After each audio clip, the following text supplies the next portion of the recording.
The HTC One M9 is a phone built on precision. It's a brand that made a pretty much perfect phone with the One M8 and is doubling down on that success to try to attract more customers. It's bumped the ultra-pixel camera from the rear to the front, opting for a huge 20.7 megapixel on the back instead, refined boom sound by teaming up with Dolby, boosted battery capacity to 2840 mAh, and increased internal storage to 32GB while keeping the microSD slot. It runs an impressive octa-core Qualcomm 810 chipset, 3GB of RAM, and a Super LCD 3 screen. These are flagship specs for a flagship phone, but unfortunately the One M9 falls short of the competition on a couple of fronts. The screen is only 5 inches, which in fairness could be too big or too small depending on your opinion. The resolution is only 1080p, and it commands a hefty price, even more than the iPhone 6. The two-tone design is bold and beautiful, however, and the chassis uses a single piece of metal for the entire phone, ensuring that this is a premium handset. The question must be asked though, is this package good enough to warrant the extra cash? Here's our full review of the HTC One M9. The design is by far the most amazing part of the HTC One M9. HTC is calling it jewellery grade, with each one hand-finished by craftsmen, and it shows. The one-piece fascia is complemented beautifully by the two-tone metallic rim, on this review unit the silver and gold variant. The other thing that's changed here, and not for the better, is the power button transferring to the right-hand side of the phone. This is a more natural place for it, but HTC has inexplicably made it the same size and shape as the volume buttons above, so feeling for it without looking means the volume key is often pressed instead. It's quite heavy at 157 grams, especially compared to the iPhone 6 or Galaxy S6, but despite Apple's attractive packaging, we prefer the weight and balance HTC has created here. One thing HTC gets lambasted for is the extra space around the screen, but those screen components have to go somewhere as HTC has extended the length of the One M9 through the need for decent audio chambers to pump out boom sound, and we'd rather have powerful speakers than an identikit smartphone. The screen itself is identical to last year's model, with a 1080p Super LCD display covered in Gorilla Glass. The screen's colours are rich, the gap between glass and display is low, and the response under the finger is noticeably sharper.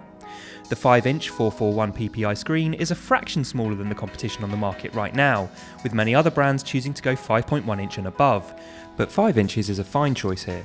The bezel isn't small, but we don't need edge-to-edge displays unless that's what the phone is about, and HTC's model is geared towards feeling more ergonomic in the hand, so it suits the device. The Sense interface on the HTC One M9 is still one of the most cultured and sophisticated around, far better than Samsung's TouchWiz and far more powerful than iOS, and with the addition of Android Lollipop it's been given another boost forward in terms of functionality.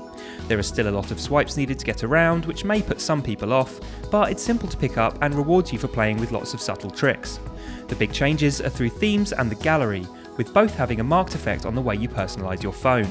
The theme generator is actually pretty cool. Take a snap of anything, the phone will analyse the image and create a full palette of colours to use with icons and app headers.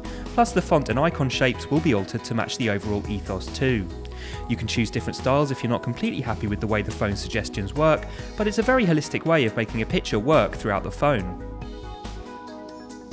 HTC's given up on the ultra-pixel idea with the One M9, at least for its main camera. Instead it's gone for the same 20.7 megapixel sensor found in the Sony Xperia Z3, aiming to wow with the higher number of megapixels stuffed in. That step away from ultra-pixels is a big disappointment, as HTC was the one big Android brand striking out against the need for loads of pixels to take a good picture, instead going for the innovative combo of a 4 megapixel sensor that could nab loads of light and a secondary sensor for clever effects. Aside from the loss of the ultra-pixels, the big annoyances here are the shutter speed and the time taken to autofocus as well. HDR is the culprit here, which forces the One M9 to pause for a while before even beginning to start processing the shot in darker conditions. This isn't the sort of thing we'd have expected from a next-generation processor. The flash isn't brilliant either, with the high-power light overpowering night pictures. So, while low light performance has dipped appreciably, the general performance has more than improved enough to take its place. In general daylight, we were really impressed with the performance of the One M9. Okay, it's nothing different to the rest of the market, but it gives you quality and sharpness time and again. The front-facing camera, now using the ultra-pixel sensor from the rear of the One M8, is miles better. It captures a huge amount of detail and really removes the need for a flash. The HTC One M9 is powered by Qualcomm's new all-star Snapdragon 810 chipset, which is offering 2 sets of 4 cores, with only one set working at any one time, clocked at 1.5 GHz and 2 GHz. That's backed up by 3 GB of RAM, and this combination results in a very fast experience under the finger. It's not perfect still, as Android Lollipop still seems to get in the way when doing things like pressing the multitasking button and letting the phone lag. Like a lot of things on this phone, it seems that it's fine when warmed up. Pressing the multitasking button will lead to a pause the first time, but press again and it's instant. The battery life on the HTC range has always been rather slippy. Even general tasks like browsing the web or checking football scores will munch down battery life a little fast. The One M9 has tried to eradicate that problem by using the Snapdragon 810 chip, as well as whacking in a massive 2840 mAh battery, which is only fractionally smaller than the one used in the iPhone 6 Plus. Combined with the lower pixel count, it should enable HTC to get better battery life from its flagship. Except it doesn't. It seems that Android updating certain Google services is the main culprit, which is something usually associated with early software, so future updates might solve this. In the meantime though, it's actually a small step back from the One M8, which can be had for nearly half the price of the new version. The other big thing here is Quick Charge 2.0. Although this offers a pretty amazing 60% charge in just 30 minutes, the charger in the box isn't Quick Charge enabled to get the maximum speeds on offer, which is just ludicrous. So it's time for the verdict. This year, HTC isn't at the top of any category apart from design, where it still shows the rest of the market how it should be done. It's raised the price by nearly 8% and yet doesn't deliver any discernible upgrades beyond a more mature camera and slightly more professional speakers. It's all nuanced tweaks, not powerful improvements. The theme creator is a strong addition to the app library, and features like Boom Sound, Blink Feed and Sense continue to be really great features. But sadly, there's far more to criticise this time round than in previous years. Despite the larger capacity, battery life is somehow poor, and the camera may be more powerful than we were expecting, but the relegation of ultra-pixels from the rear-facing camera is disappointing. Let's make one thing clear, however.